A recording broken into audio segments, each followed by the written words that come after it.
menurut ayat Quran dan hadis Nabi itu nanti ada bermacam-macam. Ada orang beriman itu yang dimasukkan surga. Ada orang beriman itu yang dimasukkan ke dalam surga. Ada orang beriman itu yang disebut penduduk surga. Kenapa lain-lain, Pak? Karena waktu di dunia amalannya juga lain-lain. Ada orang beriman yang masuk surga. Ini paling murah tiketnya. Mau masuk surga?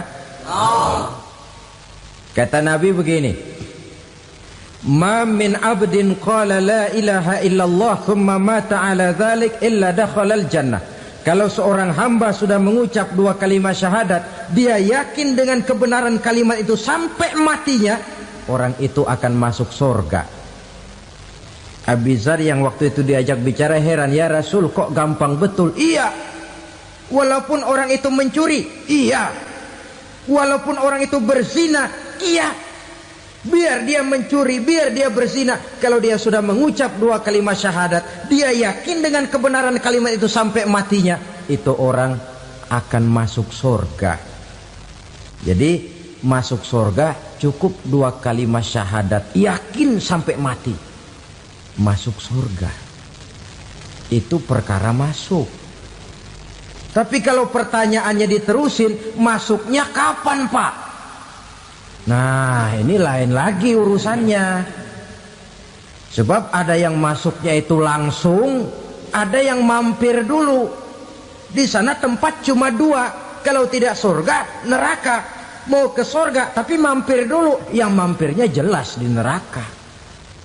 Kenapa? Dalam hadis qudsi ada riwayat, nanti itu di akhirat, setelah Allah selesai mengatur penduduk surga masuk surga, yang neraka masuk neraka, Allah berkata kepada malaikat Malik, malaikat Malik, labaik ya Allah.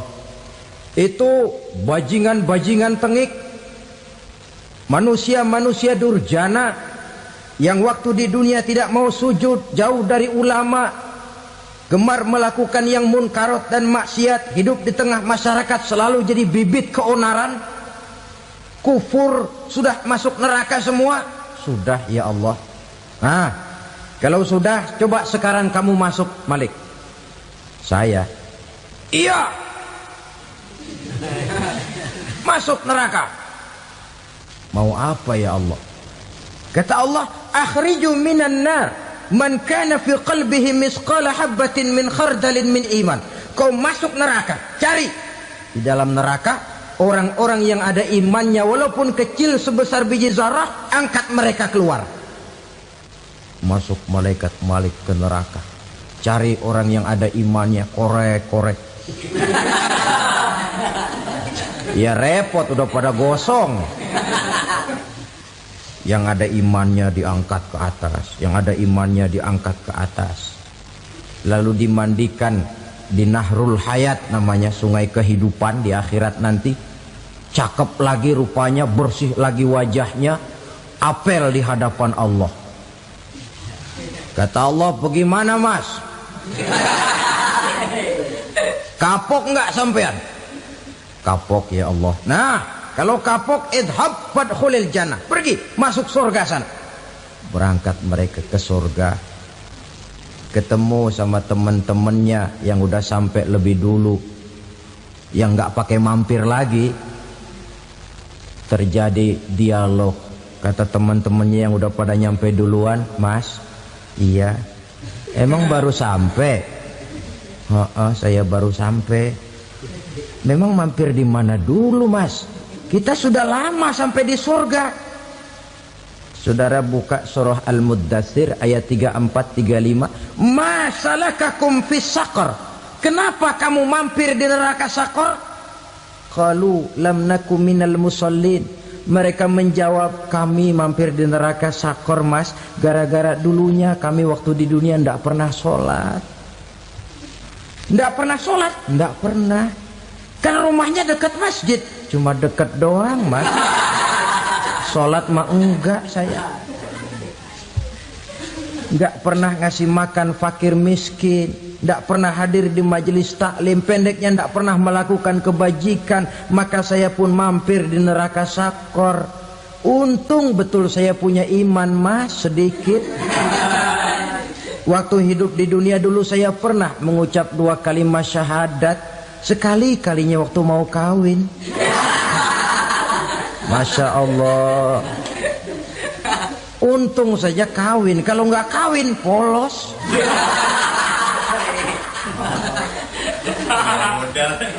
Itu juga pengulu sudah setengah mati ngajarin.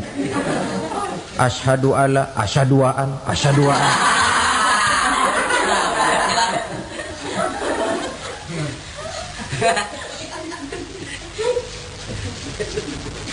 Ini namanya masuk surga, ada mampir dulu. Ada pula orang mukmin itu yang dimasukkan surga. Namanya dimasukkan kan terima beres.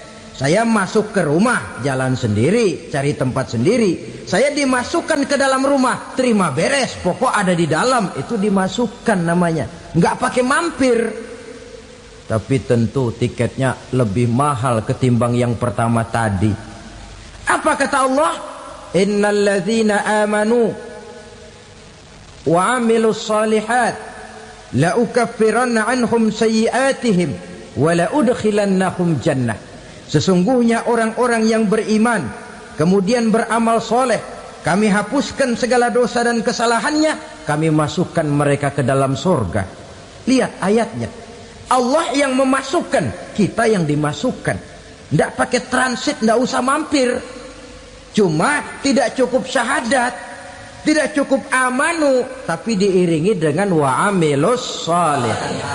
Iman, amal. Tidak cukup syahadat, lalu dibuktikan dia sholat, dia zakat, puasa, lalu dia melakukan berbagai macam kebajikan. Ini yang menyebabkan dia tidak pakai mampir di tempat yang bernama sakor. Lalu ada pula orang mukmin itu yang disebut penduduk sorga. Wah, ini sudah VIP ini. Ashabul jannah, penduduk sorga. Siapa mereka? Kata Allah, innal ladzina amanu summa istaqamu fala khaufun alaihim wala hum yahzanun ulaika ashabul jannah hum fiha khalidun.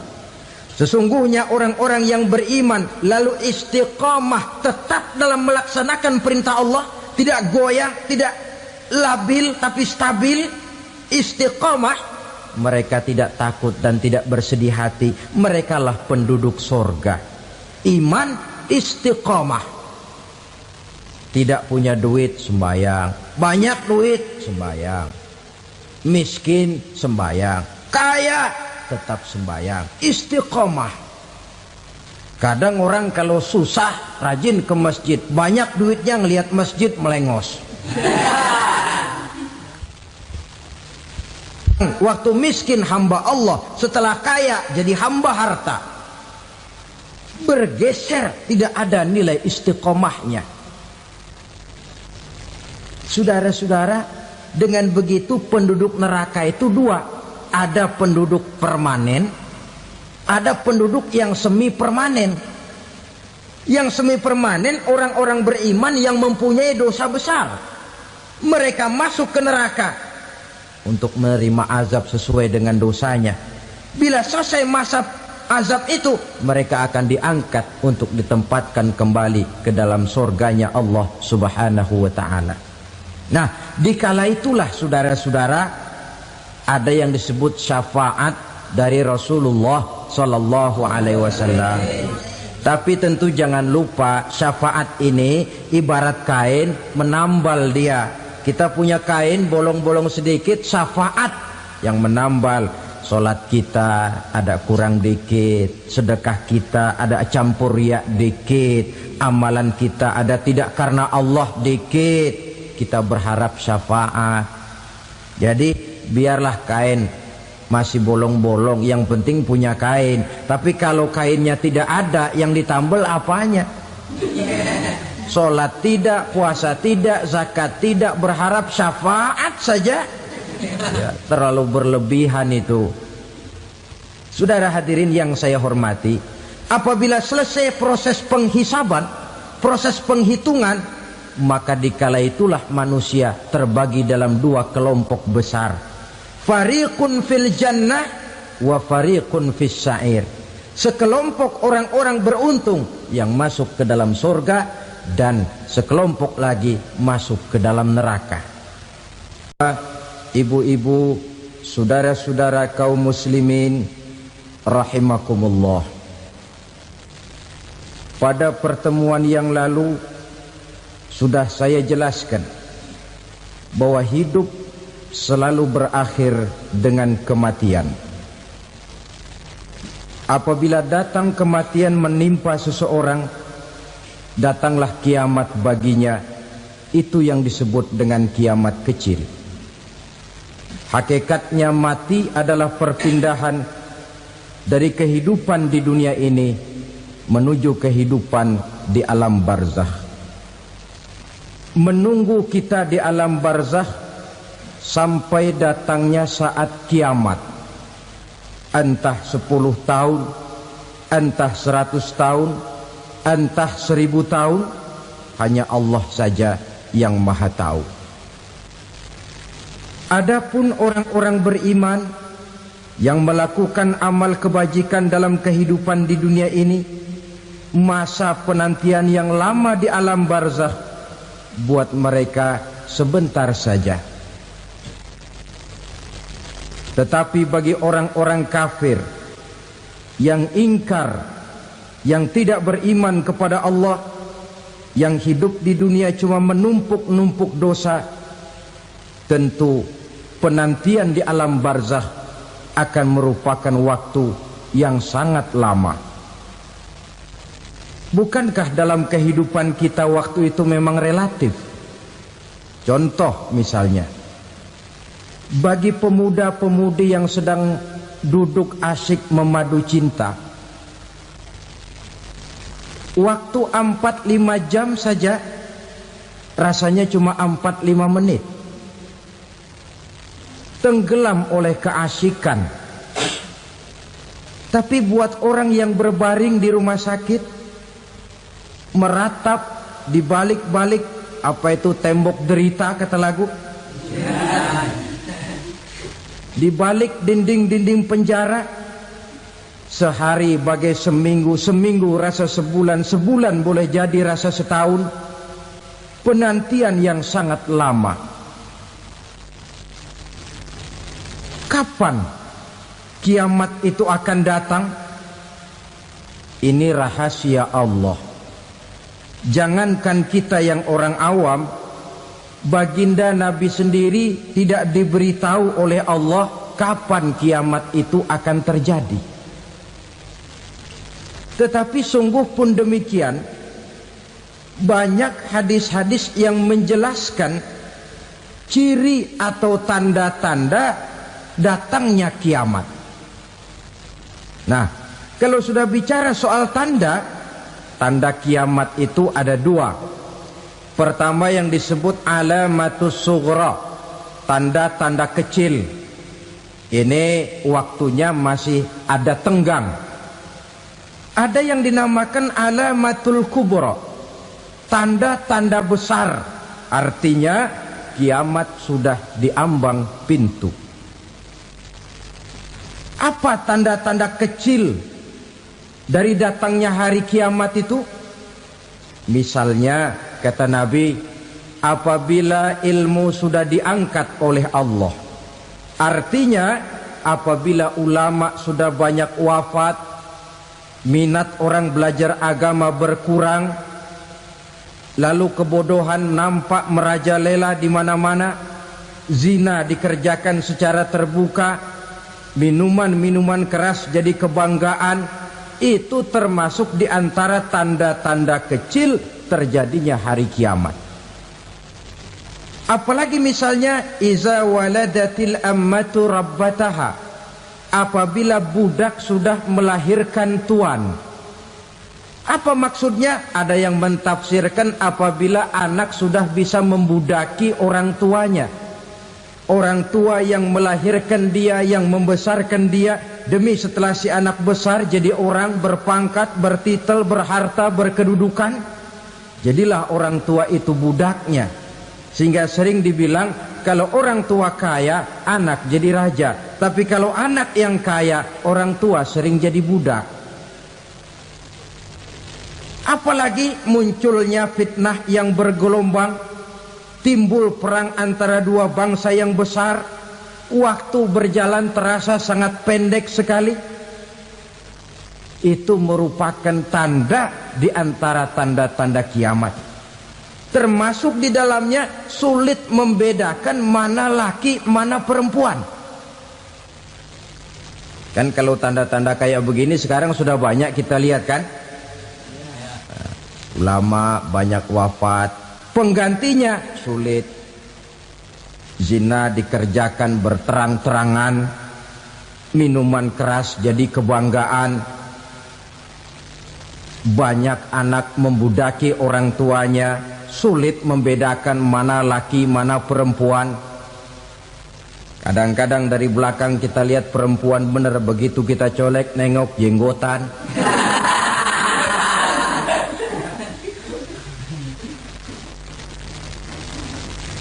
Ini termasuk tanda-tanda kecil, masih ada tenggang sampai akan terjadinya kiamat itu. Nah, yang dimaksud dengan tanda-tanda besar, ini tanda besar artinya kiamat sudah di ambang pintu. Pertama, matahari terbit dari sebelah barat. Apabila matahari sudah terbit dari arah sebelah barat, tertutuplah sudah pintu taubat. Bersabda Nabi kita, la taqumus sa'atu hatta tatlu'a syamsu min maghribiha. Tidak akan datang hari kiamat sampai matahari terbit dari arah sebelah barat. Fa iza tala'at, manakala matahari telah terbit dari arah sebelah barat, wara'ahan nasu, manusia banyak menyaksikan itu, amanu ajma'un, mereka pun lalu beriman.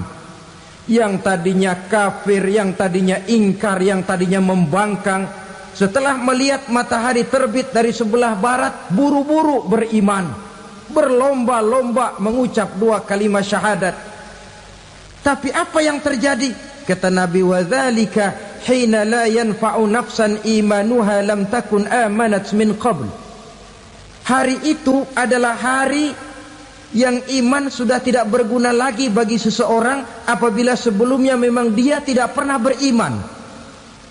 Au kasabat fi imaniha khaira, atau beriman tetapi tidak pernah melakukan kebajikan di dalam keimanannya itu.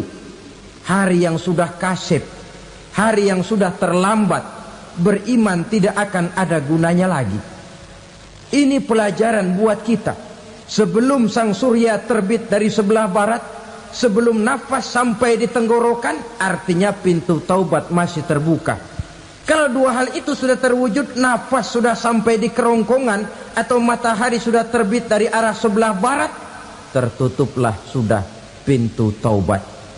Tak ada lagi gunanya pangkat, jabatan, harta, bahkan beriman pun dalam suasana macam itu. Too late, kata orang Kulon. Sudah terlambat. Matahari terbit dari arah sebelah barat. Itu tanda besar, artinya kiamat sudah di ambang pintu. Lalu apalagi tanda besar? Munculnya Dajjal. Dajjal artinya pendusta-pendusta yang menyesatkan manusia. Ada dua macam Dajjal, saudara. Ada Dajjal kecil. Ini Dajjal kelas teri. Kalau ini sejak zaman Rasulullah sudah ada itu. Tiap zaman ada. Di zaman Rasulullah misalnya ada yang bernama Aswad al-Unsi dari Yaman. Ada yang namanya Musailamah Al-Kazzab dari Yamamah. Ada yang namanya Ibnu Sayyad dari Madinah. Ini dajjal-dajjal di zaman Rasul. Musailamatul Kazzab memproklamirkan diri jadi nabi dia. Di zaman Rasul masih hidup. Ini dajjal zaman Nabi. Di zaman sahabat muncul dajjal-dajjal. Di zaman kita sekarang ini dajjal-dajjal pun gentayangan. Dajjal-dajjal kelas teri. Kerjanya mendustakan manusia, menyesatkan manusia, memalingkan manusia dari jalan yang benar dan diridhoi oleh Allah Subhanahu wa taala. Adapun yang merupakan tanda besar dari datangnya kiamat, dajjal-dajjal kelas kakap.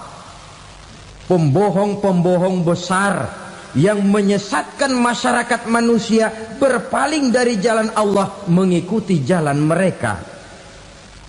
Apa sih ciri dajjal itu? Kata Nabi dalam hadis Bukhari Muslim, "Inna dajjala", sesungguhnya yang namanya dajjal itu yakhruju, satu saat akan muncul mendekati hari kiamat. Wa inna ma'ahu ma'an, si dajjal ini membawa air. Wa naran, dan juga membawa api. Dua simbol. Di tangan yang satu dia bawa air, di tangan yang satu dia bawa api. Wa ammal ladzi yarahu an-nasu ma'an fanarun.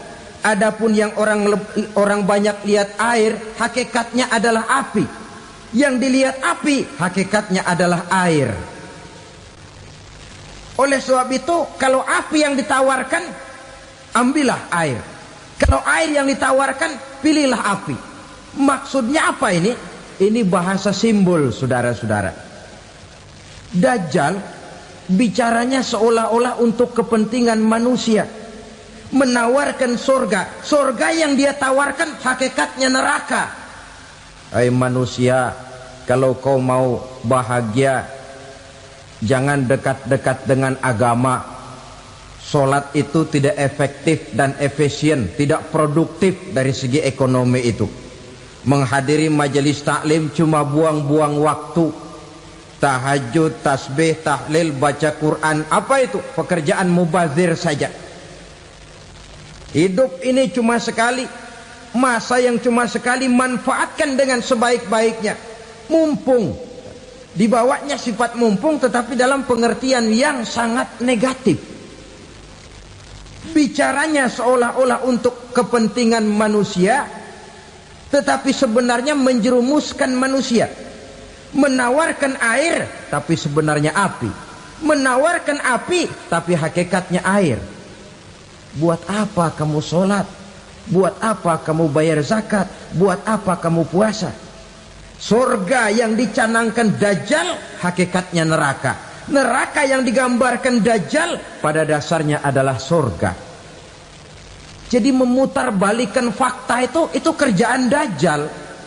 Yang hak jadi batil, yang batil dibilang hak, yang benar jadi salah, yang salah malah jadi benar. Tuntunan disuruh jadi tontonan, tontonan malah menjadi tuntunan. Itu pekerjaan dajjal profesinya. Zamannya Nabi Adam, dajjalnya kan iblis. Betul? Betul. Apa sih gang kerayuan iblis itu? Allah setelah menciptakan Nabi Adam kan bilang, Adam, kau dan istrimu Hawa tinggal di surga ini. Seluruh fasilitas yang ada di surga persilahkan kau nikmati. Satu yang tidak boleh, jangan coba-coba dekati pohon khuldi. Dekat saja jangan, apalagi sampai memetiknya. Datang dajjal yang namanya iblis ini. Adam, kamu tahu nggak kenapa tidak boleh makan buah khuldi? Ya nggak tahu, pokoknya saya dilarang. Bodoh kamu Dam. Khuldun artinya kekal.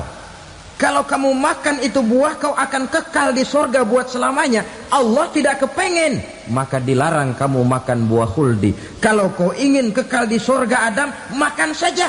Saya bicara begini ini untuk kepentingan kamu Adam. Ini kan ciri-ciri Dajjal. Bicaranya sih seolah-olah untuk kepentingan Nabi Adam, hakikat sebenarnya menjerumuskan Nabi Adam supaya ingkar dan melanggar larangan dari Allah Subhanahu wa ta'ala. Jadi setelah muncul Dajjal, timbul kekacauan-kekacauan di masyarakat. Banyak yang terpengaruh, terpedaya dan terpesona. Termasuk mereka yang memproklamirkan diri jadi nabi. Mereka yang memproklamirkan diri jadi rasul di zaman sesudah Rasulullah wafat, itu adalah Dajjal-Dajjal. Maka saya ingatkan, kalau di zaman kita sekarang ini ada orang ngaku jadi nabi, ada orang ngaku jadi rasul, biar bahasa Arabnya kental, Quran hafal, hadis ribuan hadis hafal, biar pakai serban sampai menyengser ke tanah, bahasa Arabnya fasih, tapi dia mengaku jadi nabi, jadi rasul, kita umat Islam wajib tidak percaya. Wajib untuk tidak percaya. Itulah Dajjal-Dajjal zaman kita sekarang ini. Tidak mustahil mereka datang mempengaruhi orang awam supaya berpaling dari Rasulullah, mengikuti mereka. Nah, di akhir zaman nanti, mendekati hari kiamat, Dajjal ini muncul. Dajjal kelas kakap, menyesatkan masyarakat manusia untuk berpaling dari Islam, mengikuti seruan mereka. Apalagi di antara datangnya kiamat itu, tanda yang besar itu, turunnya Nabiullah Isa Al-Masih, putra Maryam. Menurut berbagai hadis yang sahih, Nabi Isa Al-Masih nanti akan turun lagi.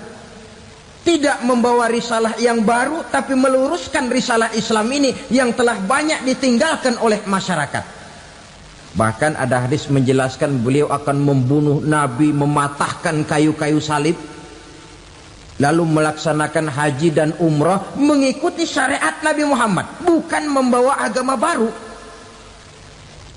Menjadi semacam mujaddid, reformer, menyelamatkan manusia dari bisikan Dajjal. Bahkan ada riwayat yang menjelaskan bahwa Nabi Isa berhasil mengalahkan Dajjal, mengembalikan masyarakat manusia kembali kepada ajaran Islam yang datang dari Allah, dibawa oleh Rasulullah Sallallahu Alaihi Wasallam.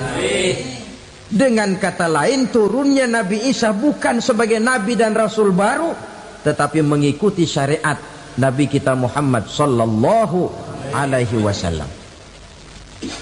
Saudara hadirin, ibu-ibu hadirat yang saya hormati, kemudian apalagi di antara tanda-tanda besar akan datangnya kiamat itu? Keluarnya asap atau awan. Kata Nabi, inna min asrati sa'ah dukhanan yamla'u ma bainal masyriqi wal maghrib. Di antara tanda-tanda kiamat, munculnya awan antara langit dan bumi. Ini pun diperkuat dalam surah Ad-Dukhan ayat 10. Fartaqib yauma ta'tis sama' bidukhanin mubin fayughshan nas hadza azabun alim. Bagi orang-orang yang beriman, mereka biasa-biasa saja. Tapi bagi orang kufur, datangnya asap dan awan ini merupakan azab yang kelewat pedih. Barangkali sedikit mendekati gambaran tentang azab yang pedih ini, saya ingatkan alam pikiran kita kepada peristiwa yang belum lama terjadi. Pernah dengar berita bocornya reaktor nuklir di Chernobyl, Uni Soviet? Pernah dengar? Nah, bocornya reaktor nuklir di Chernobyl yang mengakibatkan ratusan bahkan sangat mungkin ribuan nyawa. Cuma satu reaktor. Bagaimana kalau seluruh cadangan nuklir yang dimiliki oleh para negara adik kuasa ini diledakkan?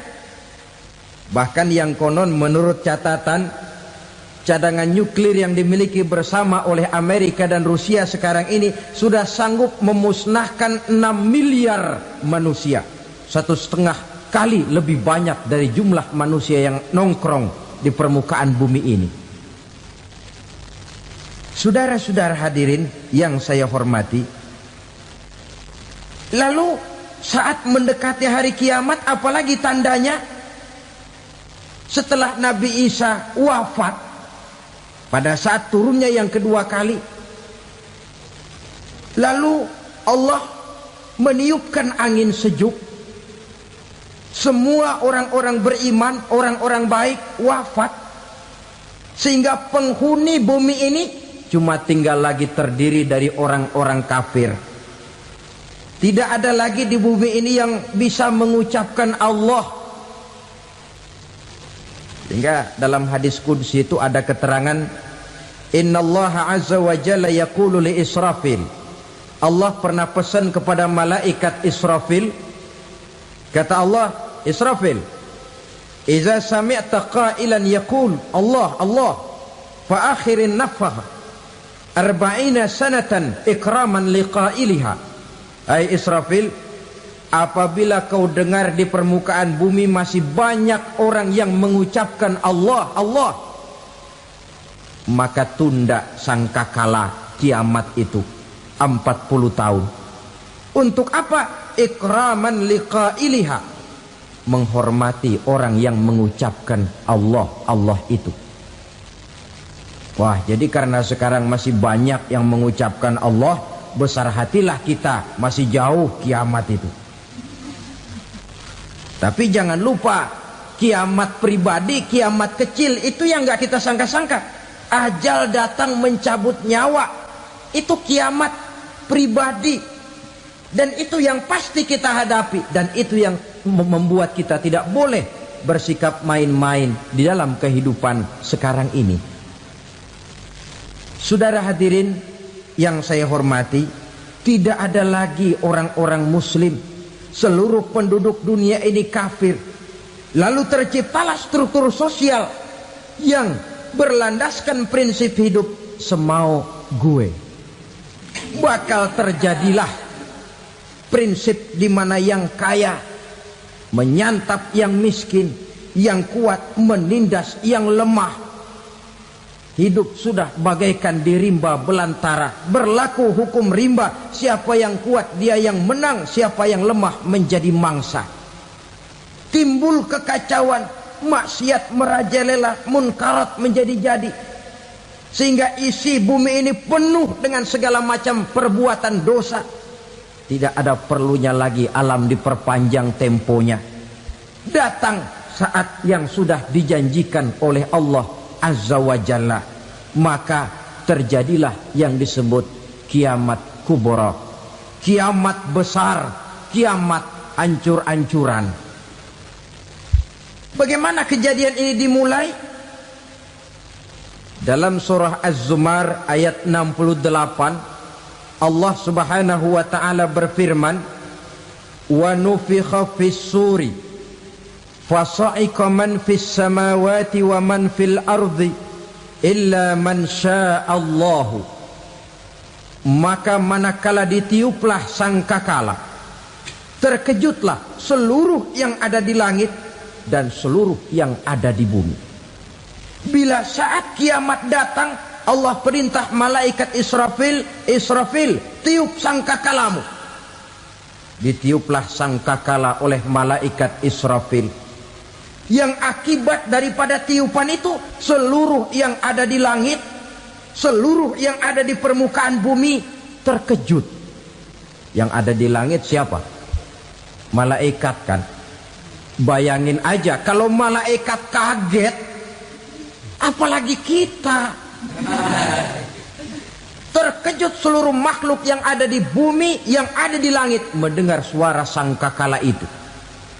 Bunyinya tidak sanggup kita bayangkan dahsyatnya.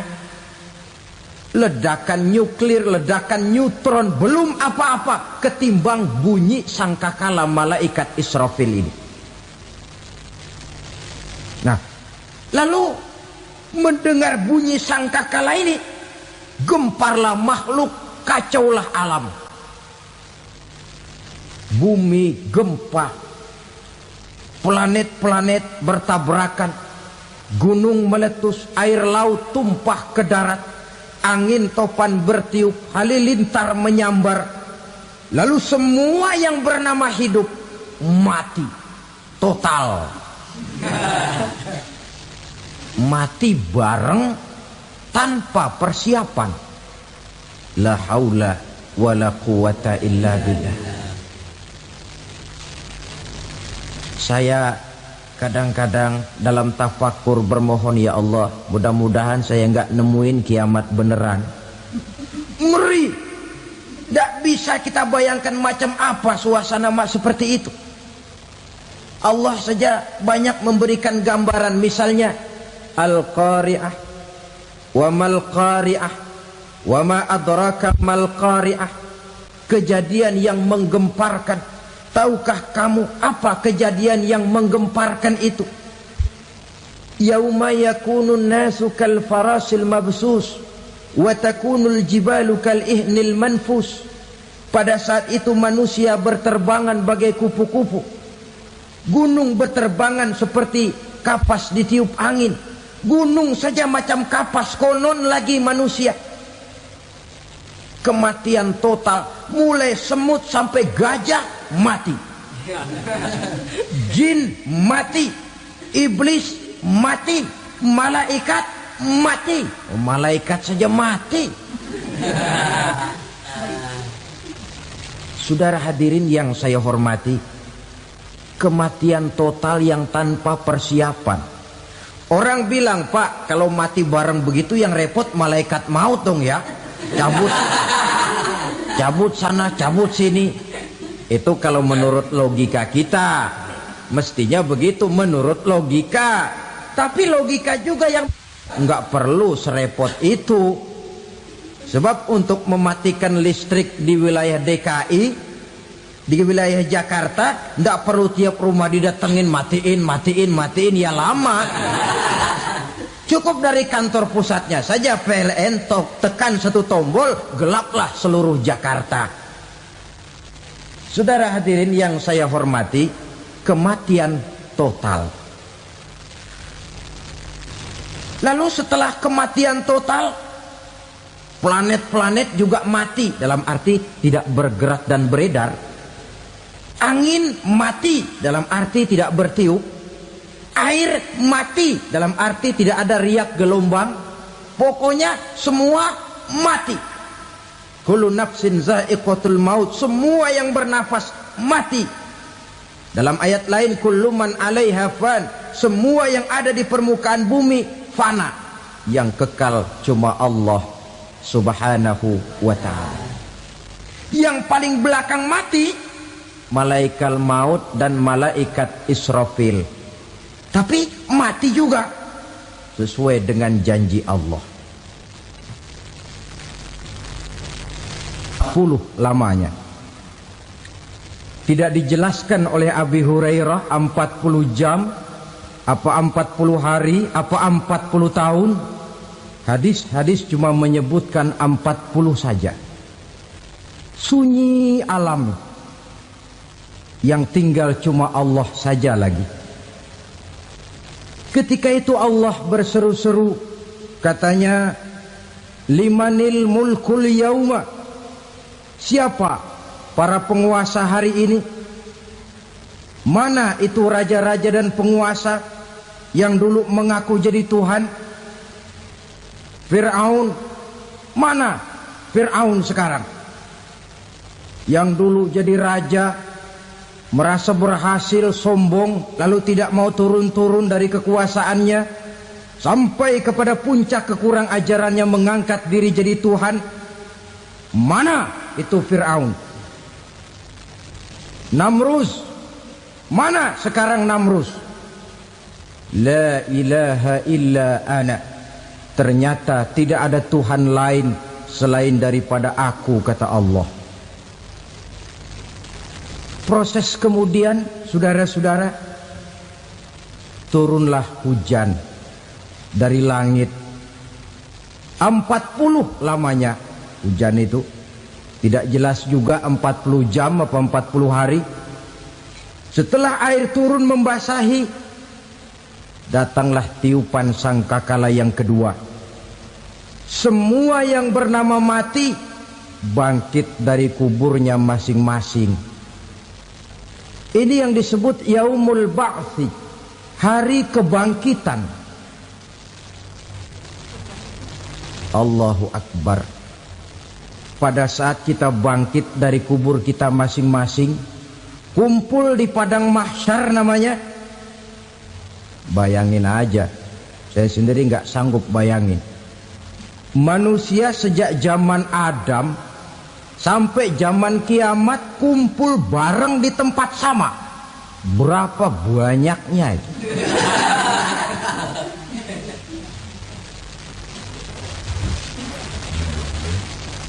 Dan yang luar biasa menurut satu riwayat, pada saat bangkit itu, Masya Allah, roman muka kita berubah, disesuaikan dengan amalan kita waktu di dunia ini. Barang siapa yang waktu di dunia amalannya itu amalan tikus, di akhirat nanti dia bangkit dari kubur, mukanya seperti muka tikus. Gagah betul badannya, tapi mukanya seperti tikus. Kenapa? Amalannya waktu di dunia seperti amalan tikus. Apa amalan tikus itu? Suka ngegeragoti barang yang sudah disimpan rapi-rapi. Orang sudah simpan uang rapi-rapi, simpan perhiasan rapi-rapi, digeragoti oleh tikus. Maling-maling, pencoleng-pencoleng, koruptor-koruptor. Itu nanti di akhirat nanti kita lihat mukanya seperti muka tikus. Oh ini waktu di dunia suka nyolong, mukanya seperti muka tikus. Barang siapa yang waktu di dunia ini amalannya itu amalan macan, dia akan bangkit nanti mukanya seperti muka macan. Apa amalan macan? Macan itu amalannya menang-menangan. Orang yang mau menang saja nggak mau mengalah. Coba lihat di hutan. Kenal hutan nggak? Di hutan, raja hutan di mana-mana pasti macan. Betul kan? Betul. Padahal hutan belum pernah bikin pemilihan umum. Tapi macan tidak peduli ada pemilihan umum apa tidak, pokok saya raja. Sebab apa? Macan jadi raja itu bukan karena benar, tapi karena kuat jadi raja. Setelah dia jadi raja, rakyat hutan yang mesti dilindungi malah dimakan oleh raja macan. Kambing rakyat hutan dimakan oleh macan. Ayam rakyat hutan dimakan oleh macan. Itu nanti kita lihat di akhirat itu mukanya seperti muka macan, gagah betul. Lalu barang siapa yang di dunia ini amalannya itu seperti amalan anjing, nanti dia punya muka seperti muka anjing. Apa amalan anjing? Pertama, anjing itu kalau disuruh jaga rumah, dia tidak bisa membedakan mana maling, mana tamu. Biar yang datang maling, kalau bawa tulang, anjing kalem. Yang kedua, anjing itu akan setia kepada siapa saja yang memberinya roti. Siapa yang memberinya roti, itulah majikannya. Apa kata majikannya pasti dia laksanakan. Soal benar atau salah dia tidak peduli. Setelah anjing dapat roti, dia tidak punya pilihan lain kecuali bilang, abdi mah kumaha juragan wae ayeuna mah.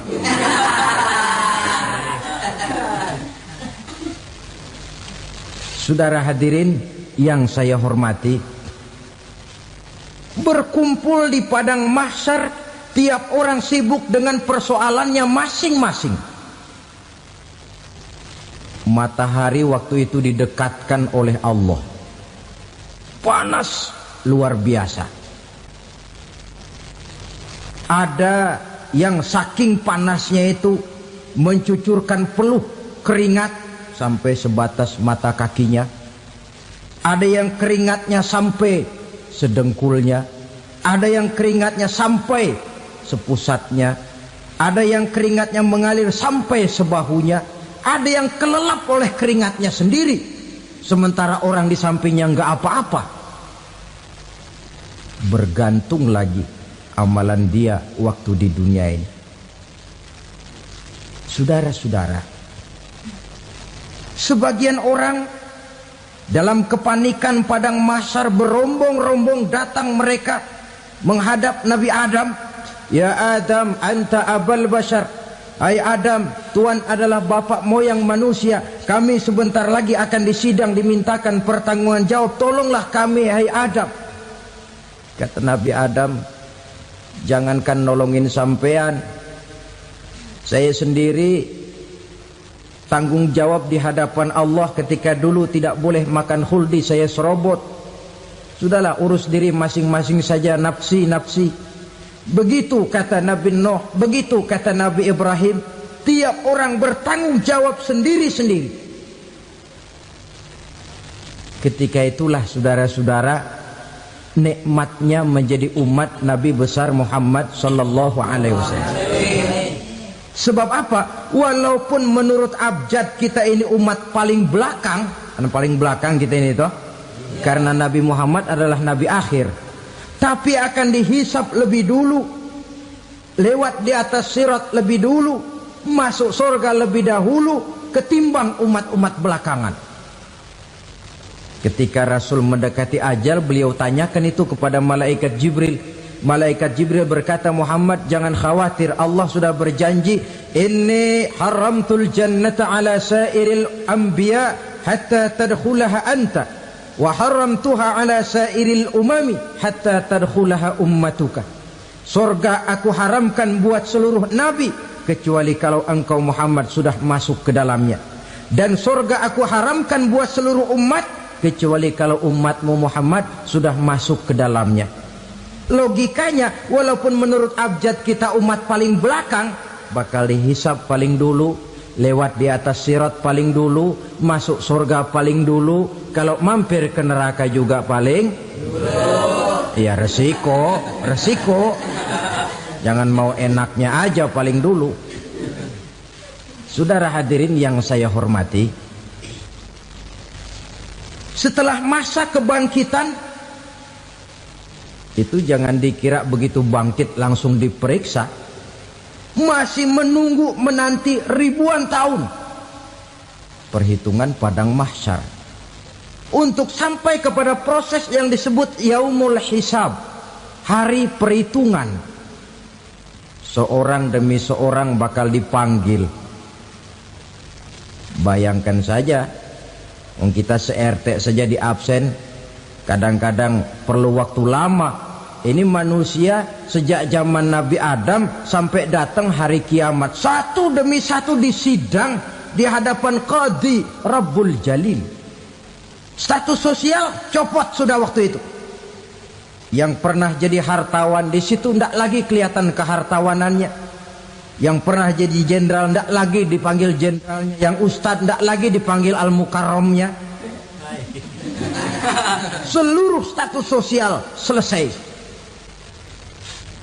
Dipanggillah kita seorang demi seorang menghadap Qadhi Rabbul Jalil. Bagaimana proses penghisaban itu? Pertama, proses tanya jawab. Di antaranya ada hadis menyatakan, lan tazula qadama 'abdin yaumal qiyamah hatta yus'ala an arba'i khisalin.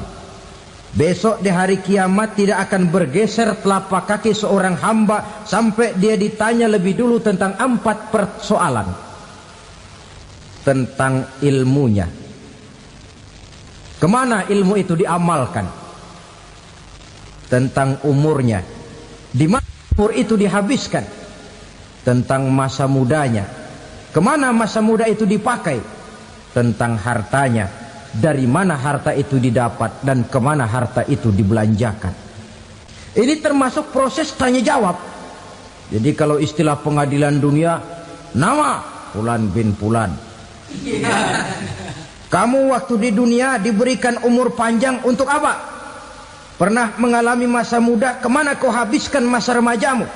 Kau diamanahkan ilmu, dengan apa ilmumu kau amalkan?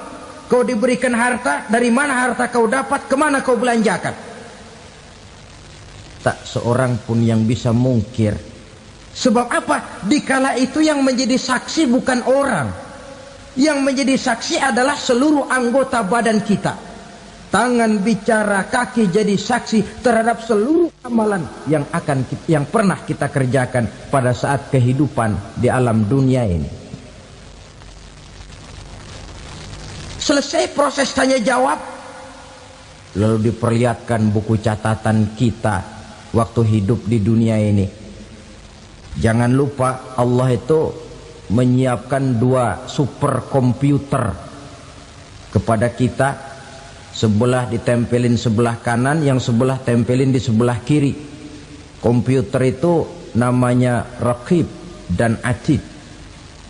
2 malaikat yang apabila baik kita lakukan, refleks saja akan menulis kebajikan kita.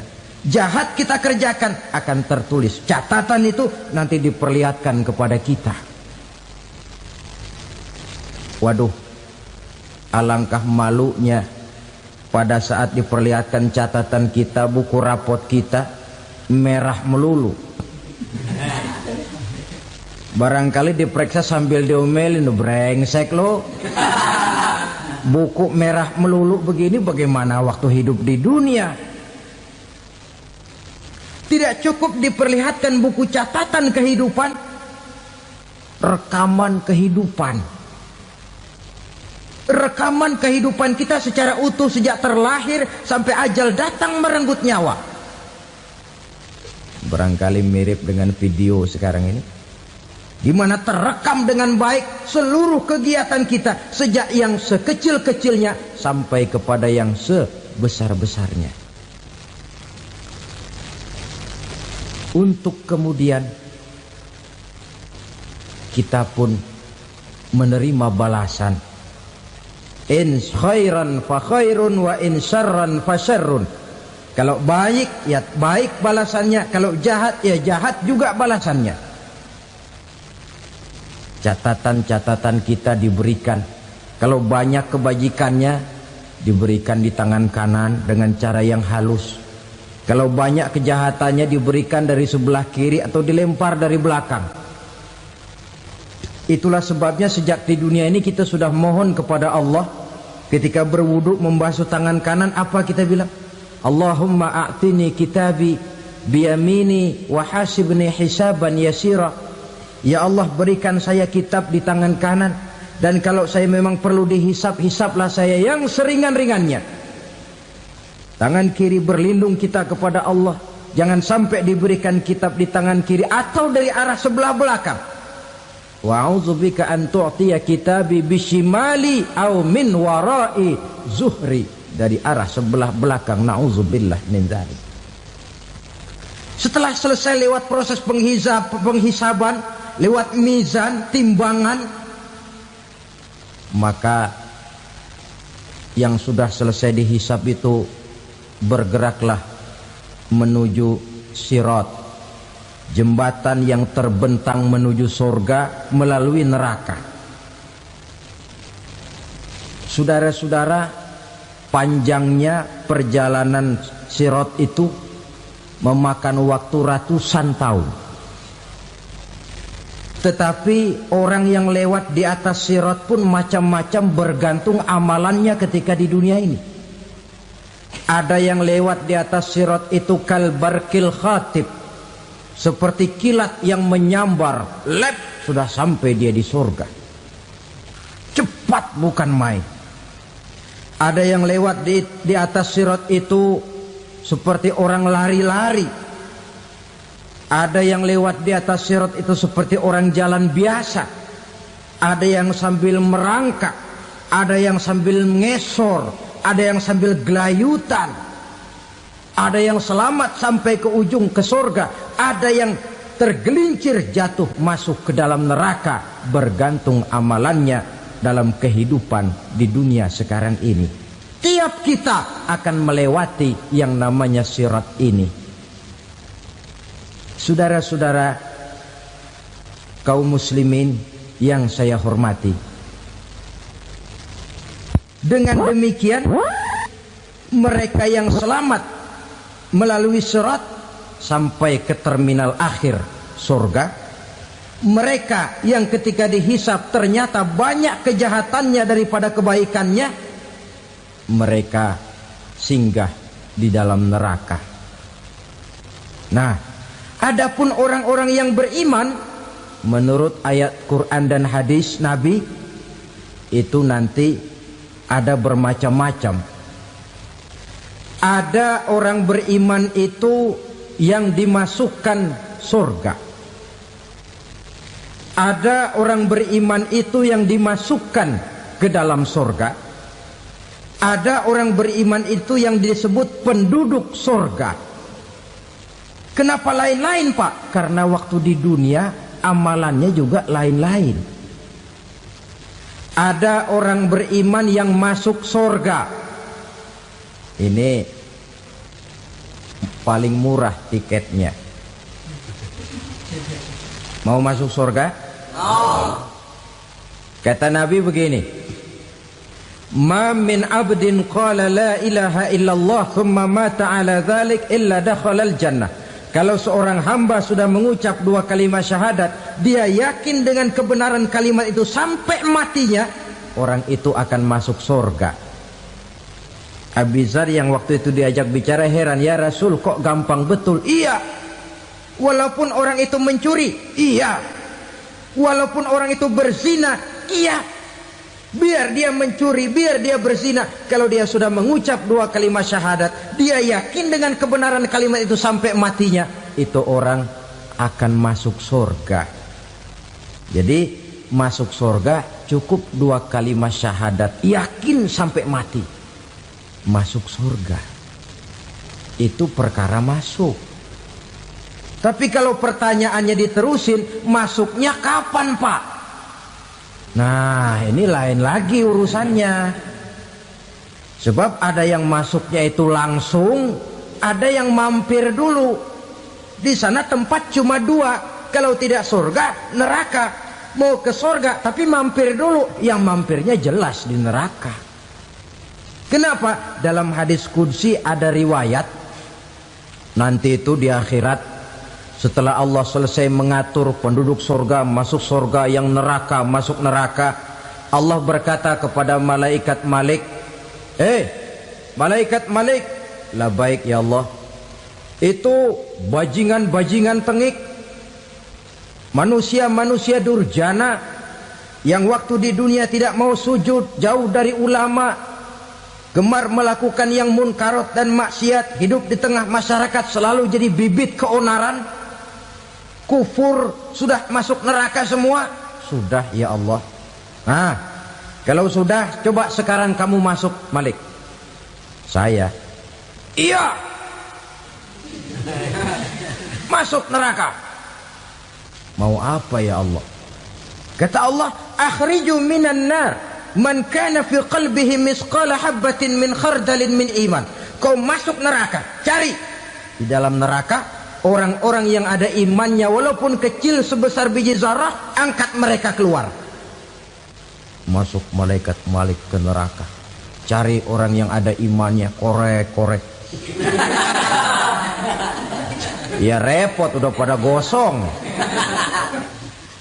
Yang ada imannya diangkat ke atas, yang ada imannya diangkat ke atas, lalu dimandikan di Nahrul Hayat, namanya sungai kehidupan di akhirat nanti.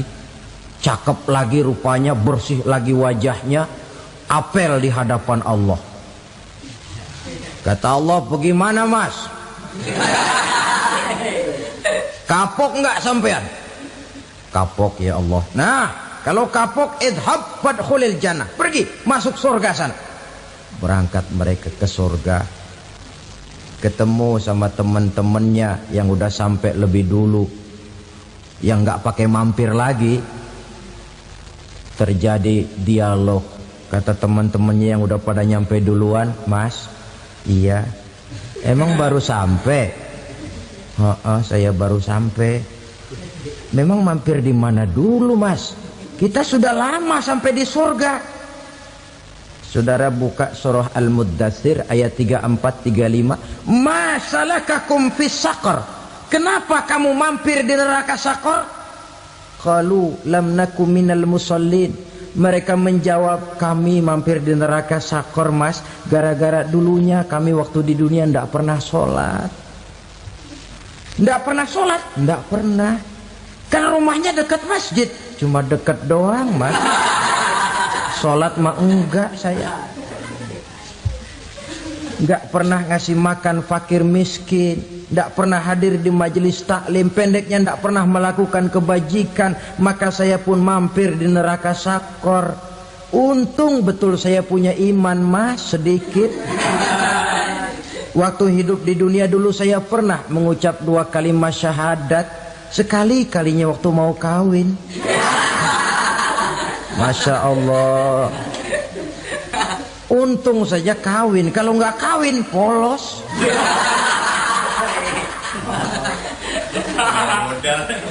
Itu juga penghulu sudah setengah mati ngajarin. Asyhadu alla, asyaduaan, asyaduaan.